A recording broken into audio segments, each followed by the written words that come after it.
it's me, it's Alvin Squad. We're back again with yet another YouTube. No! And today's video is... apparently this lady's going to be giving women advice on how to cheat and not get caught. As if women didn't know how to do that already, right? But anyway, excuse me. We're gonna go ahead and get to this video. It's called Evil Week, and she's giving some nasty advice to the little heathens that want to, you know what I'm saying, get their fix without getting fixed. Okay, and so we're gonna see how exactly she is going to be explaining these things. All right, so if you are new to the channel, make sure you hit the subscribe button. There's the bell notification button. Click that. You'll get notified when new videos are posted. If you like the video, hit the like button. Don't even think about it. Okay, you're gonna keep on hitting that like button. And as always, share if you enjoy.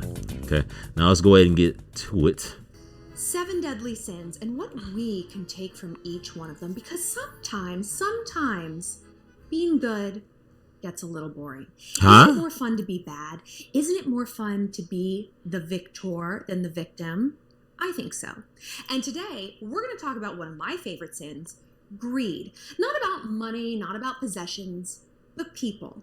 What do you do when you can't just settle for one man? You have to have many, many men. Jesus Today, Christ. I'm going to teach you how to cheat and get away with it. But first, just want to remind you that if you want to talk to me privately, one-on-one about anything evil or not so evil in your life, oh, of course, gotta get the plug in. ShallonLester.com. And yeah. Also head to ShallonLester.com to shop my new merch line. Ooh. I've got some great hoodies, phone cases, vision boards, and crop tops that you guys are going to love. Oh my God. And be sure to follow me on Instagram at ShallonXO, where I let you guys vote on these topics for Evil Week and all of my other videos. And as you guys know, here on the channel, usually we're talking about positivity, being a bad bitch, how to help other people. But like I said, sometimes that gets a little boring. Sometimes we have to indulge in the darker side of life, right? Because I know you guys are tired of getting manipulated. I hear it all the time. You're tired of getting cheated on. So is the answer to become the thing you fear and hate the most a cheater? It can be. I don't subscribe to that as an overall way to live your life, because here's the thing. I have cheated on a lot of people. Jesus Christ. And cheating does something to you. It splits you into two different people. Okay. It does. Cognitive dissonance is a very powerful thing. Cognitive dissonance means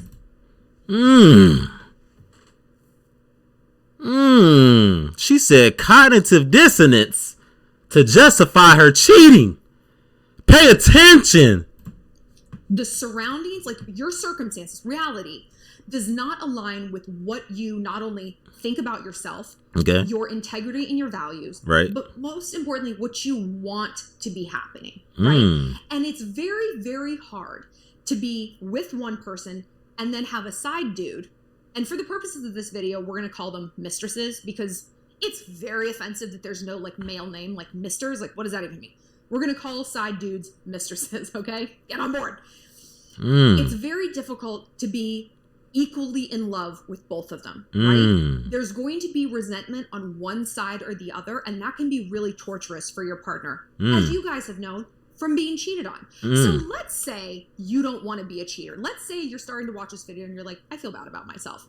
Okay, watch anyway, because this is going to help you identify a cheater in your own life. Sometimes to catch a killer, we got to become a hunter ourselves. You know what I mean? We got to like put on the cloak of evil and go inside as a mole and a spy to smoke out people and understand. Because good people don't catch bad people. Kind of bad people catch bad people. Sometimes that's who we got to be. So let's look at the giveaways for cheating, right? You have a shift.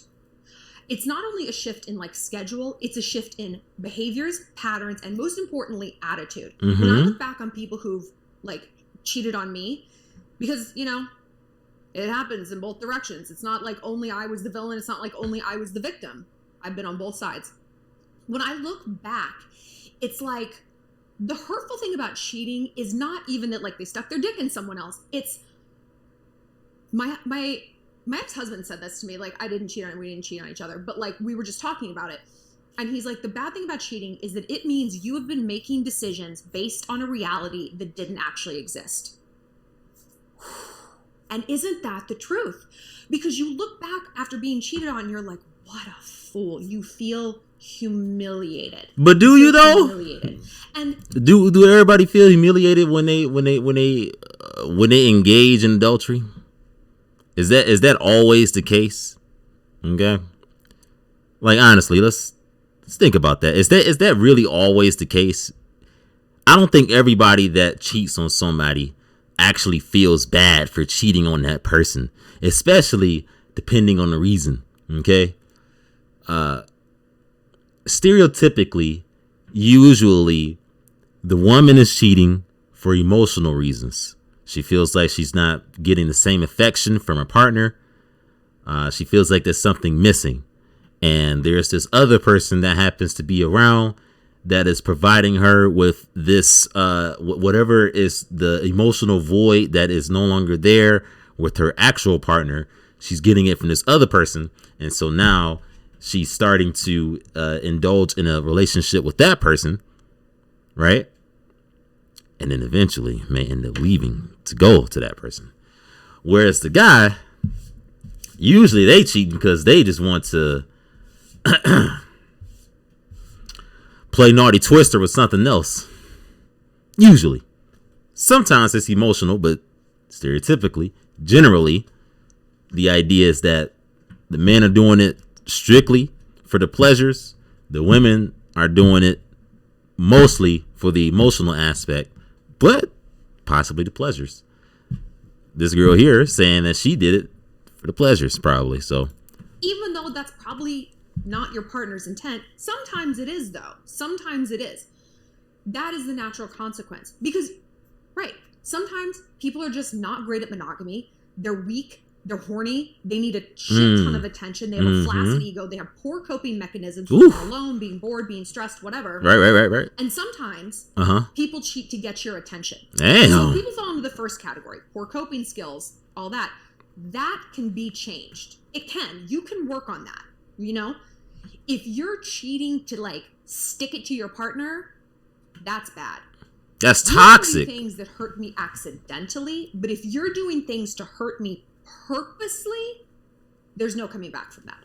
That's toxic. And there shouldn't be. Deliberate cruelty is unforgivable. You know why? Because it's bottomless. Where is the bottom of that behavior? If you can cheat on me on purpose and hurt me, you could probably hit me. You could say vicious things. Could you kill me? Could you kill my dog? Could you do something terrible like that? Whoa. Wait a minute. What's going on? And a lot of women don't know. And they just keep going down this like dead end path over the cliff into an abyss. And they lose themselves in a toxic relationship. But today, we're not going to talk about people cheating on us necessarily. We're going to talk about cheating on them. But I bring all this up because, look, if you're cheating to hurt your partner, just leave, girl. Literally, just leave. Just leave. Because ostensibly, you want to cheat and like not get caught. But if you want to cheat and get caught on purpose, you're going to play yourself because then you're the bad guy. So let's say your boyfriend is a shitbird and you really have legitimate reasons for getting revenge on him and like sticking it to him. If you go out and take up the mantle of the villain, you blow your position. You blow the only leverage you have. And victim mentality, you know, we talk about that usually on this channel. We're talking about good things and positivity, about how toxic victim mentality is and how much it sucks and how annoying it is for everyone around you.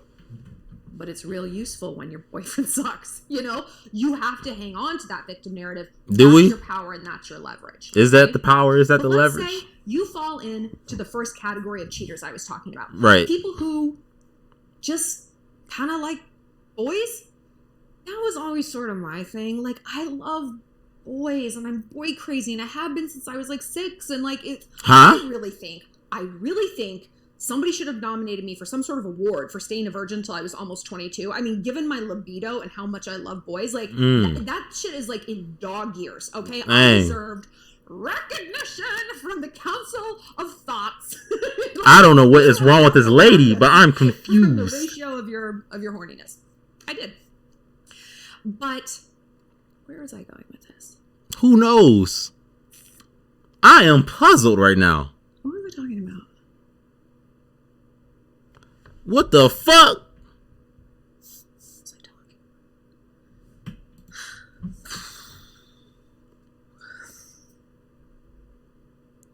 can't kind of resist. You're sort of like a kid in a candy store. Maybe you're studying abroad. Maybe you guys are like in a long distance relationship. Maybe you love him, but he works a lot and you're just like... She basically saying she a slut bucket.